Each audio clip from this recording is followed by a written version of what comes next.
I was standing in my driveway at sunrise, still half asleep, holding a bale of hay, when a woman in pearls pointed a taser at me and said, "Drop it, and put your hands where I can see them." 3 hours later, real police cars were surrounding her instead. And in between those two moments, my quiet ranch turned into the most unhinged HOA power grab I've ever witnessed. I didn't always live out here. For most of my adult life, I was packed in tight neighborhoods, shared fences, shared walls, shared rules written by people who loved clipboards more than common sense. After 2 decades of that, I finally did what I'd promised myself I would do someday. I left the city, drove out past where the pavement gives up, and bought 80 acres of stubborn desert land in Red Butte County, New Mexico. No neighbors close enough to complain.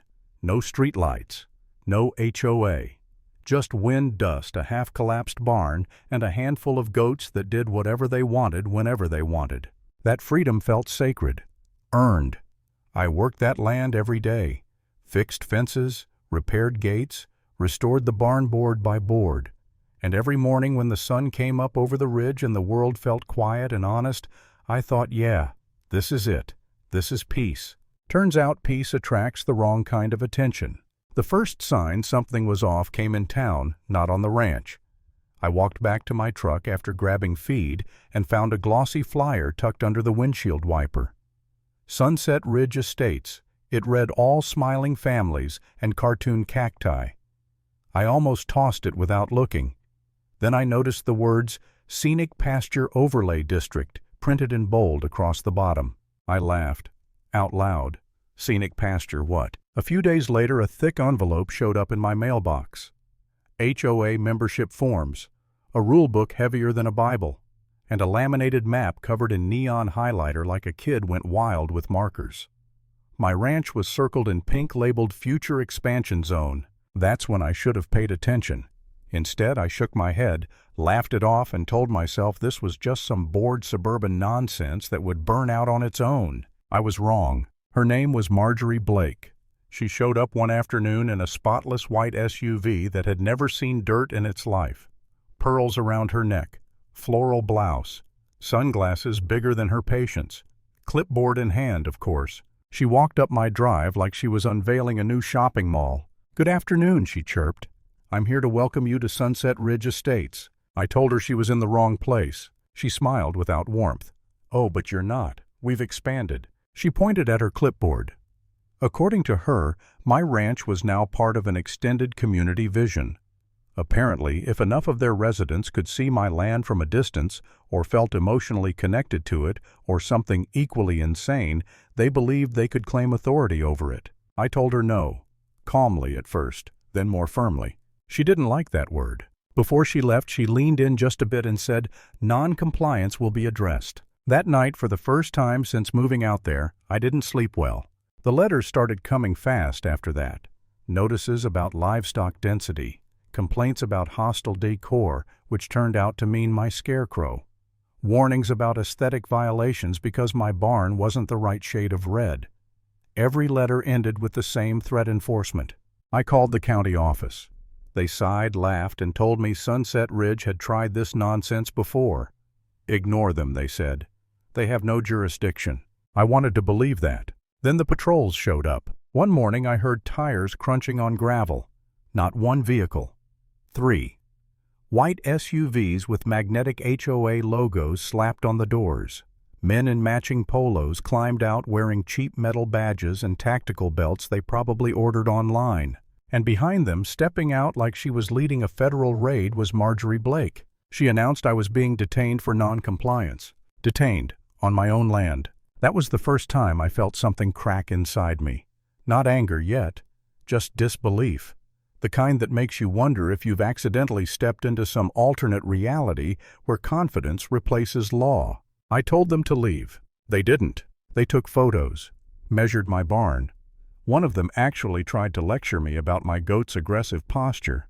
That was when I started to doubt myself. Just for a moment. A dangerous moment. I stood there thinking maybe if I sign something, maybe if I just give them a little, maybe it's easier to let them win this small thing. That thought scared me more than they did. Because that's how people like Marjorie operate. They push until you're tired, until you question your own footing, until surrender feels reasonable. The next day, they came back with sheriff's deputies. Except they weren't real deputies. They'd called the police themselves, claiming I'd assaulted them with livestock. Yes, livestock. That stunt backfired fast. The real deputies showed up, looked around, listened for about 30 seconds, and told Marjorie to leave before she talked herself into a trespassing charge. She left furious, humiliated, and that's when things got dangerous. Because embarrassed people with imaginary power don't back down. They escalate. 2 nights later, I was sitting on my porch thinking maybe the storm had passed when I heard engines again. This time, it wasn't SUVs. It was golf carts. 6 of them, decked out with flags, HOA logos, and lights like a parade no one asked for. Marjorie stood in the lead cart with a megaphone. She declared my ranch the Sunset Ridge North Annex. They stapled a welcome sign to my porch. They measured my windmill. They tried to shoo my goat away and got headbutted for their trouble. I filmed everything. By morning, the videos were everywhere. People laughed, shared, commented. But Marjorie didn't retreat. She doubled down. That's when I hit my lowest point. I sat alone on my porch watching strangers wander my land with clipboards, and for the first time I wondered if moving out here had been a mistake. If fighting this was worth it. If peace was something you could ever truly protect, or just something you borrowed until someone louder showed up. I felt small, outnumbered, tired. Then I remembered something simple. This land wasn't borrowed. It was mine. Legally, morally, earned. So I stopped reacting and started preparing. The final confrontation came at dawn. A convoy rolled in like a low-budget invasion. Trucks, SUVs, a flatbed with a command tent. Radios crackling.